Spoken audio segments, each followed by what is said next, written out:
Have you ever been so excited to go on a trip that you've not been able to sleep the night before? Well, me too. Because when I'm going on a trip with all my friends from high school, like, what could possibly go wrong? As we embark on this journey to fly from Sacramento, California to Los Angeles to Brisbane to Sydney to Auckland, New Zealand, and lastly, Fiji. Let me tell you how the start of my senior trip was absolutely the worst day of my life. So, imagine you wake up in the morning ready to embark your journey, but then you remember you're 17 hours over the Pacific Ocean. Yeah, well, my stomach was tossing and turning that morning, I'll tell you that for sure.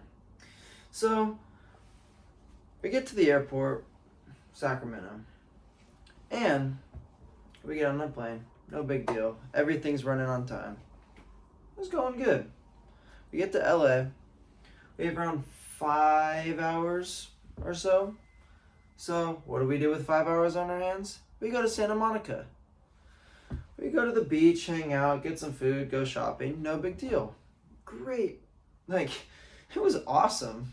This was already a great start. Like, all my friends, we're in LA now. Like, eating food by the beach. Like, what can go wrong? Well, we kind of lost track of time, and we had to head back to the airport.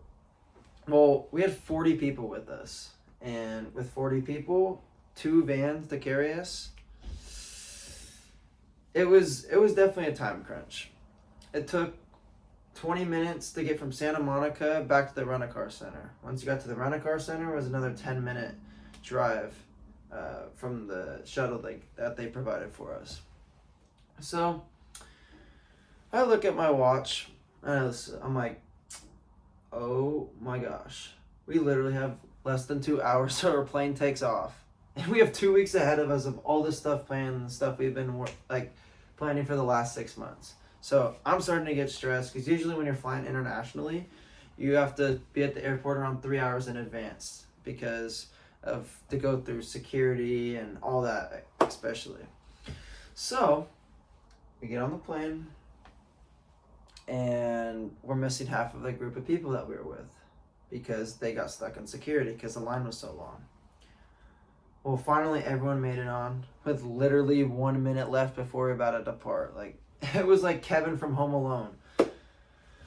So we get on the plane. Finally, I sit down around 7 hours into the flight. I finally just I'm not as stressed anymore. So I go to bed. Well, I was given an apple by a flight attendant. I didn't really think too much of it. I put it in my bag. I was kind of delusional, going in and out of sleep. Well, I totally forgot that I had the apple in my bag. And as we got off, we landed in Brisbane. First thing we did was go to customs. And as some of you may know, some of you may not know, is when you go to a new country, you cannot bring any agricultural stuff or anything like produce that may affect their... I really don't know what, like, the whole thing behind, like, agricultural stuff. But anyways, you can't bring any of that stuff. So, totally, me not being too smart, the apple was in my bag. But I totally forgot. So, I declared that I didn't have anything. So, my bag goes through the x-ray machine. Instantly, like, it beeped that I had something in my bag. They check it. The dog found that there was an apple in my bag. Well, I got a $400 fine. Already was almost missed my flight. Now I got a $400 fine. Like, seriously. This is just great. Planned this trip for over a year pretty much, and $400 fine. Like, awesome, right? Well, after we go through that, I'm pretty upset. Well, we have to go get our bags. Well, only one of my bags comes through. I couldn't find my other bag. So I'm just like, great. Where's my other bag? So I've had this happen before.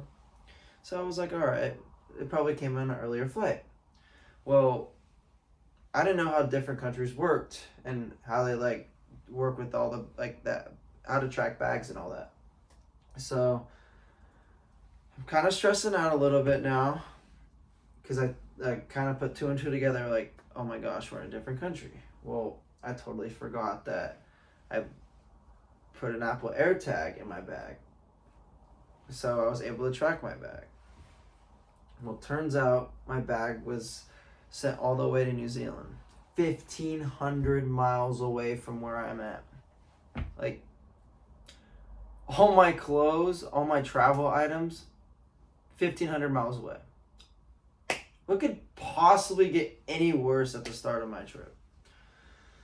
So,